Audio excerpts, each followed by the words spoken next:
This is section 2 of chapter 2. It's on segments and properties of real numbers.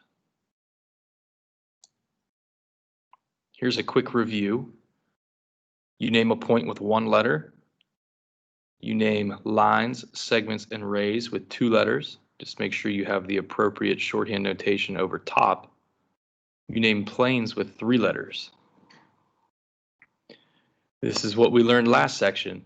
If you use 2 letters with nothing over top, that's referring to the distance between those 2 points, or it's the length of that segment.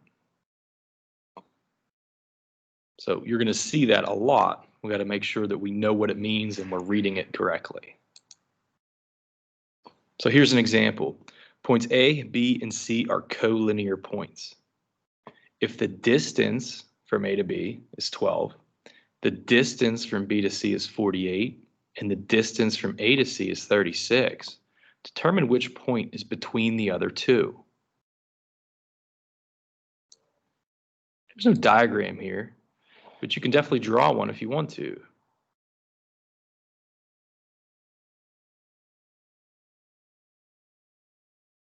We'll say that's, we don't want to say that's point A. That's just a point. We don't know if it's A or not. There's 3 segments here, 2 littles and a big, just like we have 3 lengths. 2 littles, there's a little one, here's a little one, and there's your big one. Determine which point is between the other 2. Well, if you can determine that this is your big segment, and you definitely can because it's got the biggest length, then those points are your endpoints.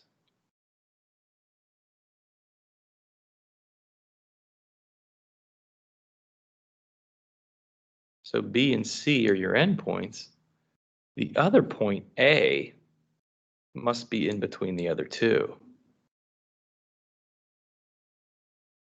Okay, so A to B was 12. A to C was 36.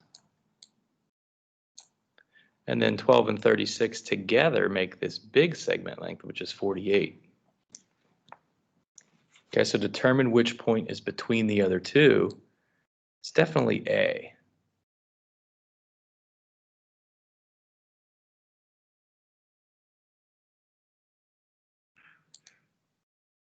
So that little hint that we talked about, when you have 3 points that are collinear, find the largest or the biggest segment length. The point that was not used in naming that segment is the point that's located between the other 2. It should be a number 2, not sure why that's a 1 there. So let's try it again.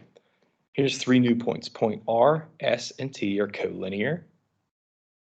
Distance from R to S is 42. Distance from S to T is 17. Distance from R to T is 25. I know that's my biggest length. Determine which point is in between the other 2. Well, if that's your biggest segment length, then these are the endpoints of the biggest segment length. So it's not those that are in between. The point that's in between would be T. And that's how you can quickly diagnose that.